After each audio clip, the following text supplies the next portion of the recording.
Ika-25 Kabanata. Ang talinghaga tungkol sa 10 dalaga. Ang paghahari ng Diyos sa araw na iyon ay maitutulad sa kwentong ito. May 10 dalagang lumabas na may dalang ilawan upang salubungin ang lalaking ikakasal. Ang 5 sa kanila ay mangmang at ang 5 ay marurunong. Ang mga mangmang ay nagdala ng ilawan pero hindi nagdala ng reserbang langis, habang ang marurunong naman ay nagdala ng reserbang langis para sa kanilang mga ilawan. Natagalan ang pagdating ng lalaking ikakasal, kaya ang mga dalaga ay nakatulog sa paghihintay. Nang hating gabi na, biglang may sumigaw, "Nariyan na ang ikakasal! Halikaya't salubungin ninyo!" Nagising ang 10 dalaga at inihanda ang kani-kanilang ilawan. Sinabi ng mga mangmang sa marurunong, "Pahingi naman ng kaunting langis. Malapit na kasing mamatay ang mga ilawan namin." Sumagot sila, "Hindi pwede, dahil hindi magkakasya sa atin ang langis. Pumunta na lang kayo sa tindahan at bumili ng para sa inyo." Kaya umalis ang mga mangmang na dalaga para bumili ng kanilang langis. Habang wala sila, dumating ang lalaking ikakasal. Ang 5 nakahanda ay sumama sa kanya sa handaan. Pagpasok nila, isinara ang pintuan. Maya-maya'y dumating na ang 5 mangmang na dalaga at nagsisigaw, "Papasukin niyo po kami." Pero sumagot ang lalaki, "Hindi ko kayo kilala." At sinabi ni Jesus, "Kaya magbantay kayo, dahil hindi ninyo alam ang araw o oras ng aking pagbabalik." Ang talinghaga tungkol sa 3 alipin. Sinabi pa ni Jesus, ang paghahari ng Diyos ay maitutulad sa kwentong ito. May isang taong papunta sa malayong lugar, kaya tinawag niya ang kanyang mga alipin at ipinagkatiwala sa kanila ang pera niya. Binigyan niya ang bawat isa ayon sa kani-kanilang kakayahang magnegosyo. Binigyan niya ang isa ng 5,000, ang isa naman ay 2,000, at ang isa pa ay 1,000. Pagkatapos ay umalis na siya. Ang alipin na binigyan ng 5,000 ay kaagad na umalis at ginamit sa negosyo ang pera, at tumubos siya ng 5,000. Ganoon din ang ginawa ng alipin na binigyan ng 2,000, at tumubos siya ng 2,000. Pero ang alipin na binigyan ng 1,000 ay naghukay sa lupa at itinago roon ang pera. Pagkalipas ng mahabang panahon, bumalik ang amo nila at ipinatawag sila upang magbalita tungkol sa perang ipinagkatiwala sa kanila. Lumapit ang alipin na nakatanggap ng 5,000 at sinabi, "Heto po ang 5,000 na ibinigay niyo sa akin, at ang karagdagang 5,000 na tinubo ko." Sumagot ang amo niya, "Magaling, isa kang mabuti at tapat na alipin. At dahil naging matapat ka sa kakaunting ipinagkatiwala sa iyo, ipapamahala ko sa iyo ang mas malaki pang halaga. Halika't makibahagi sa aking kaligayahan." Pagkatapos lumapit naman ang alipin na binigyan ng 2,000 at sinabi niya, "Heto po ang 2,000 na ibinigay niyo sa akin, at ang karagdagang 2,000 na tinubo ko." Sumagot ang kanyang amo, "Magaling, isa kang mabuti at tapat na alipin.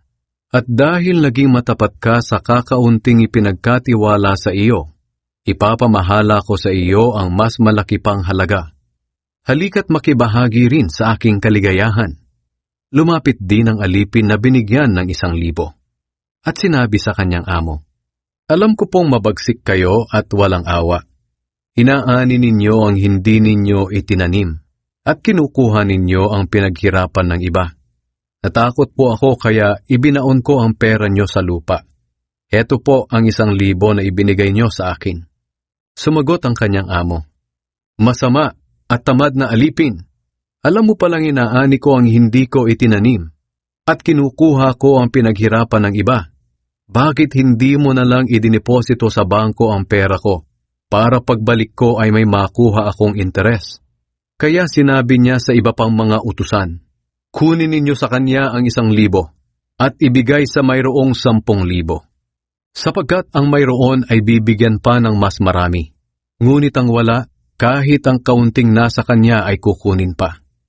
Itapon ninyo ang walang silbing alipin na iyan sa kadiliman sa labas. Doon ay iiyak siya at magngangalit ang kanyang ngipin." Ang huling paghuhukom. Kapag ako na anak ng tao ay dumating na bilang hari, kasama ang lahat ng anghel, uupo ako sa aking dakilang trono. Titipunin ko sa aking harapan ang lahat ng lahi sa mundo. Pagbubukod-bukurin ko sila, tulad ng ginagawa ng pastol sa mga tupa at kambing.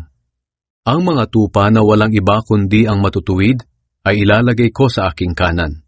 At ang mga kambing na walang iba kundi ang masasama ay ilalagay ko sa aking kaliwa.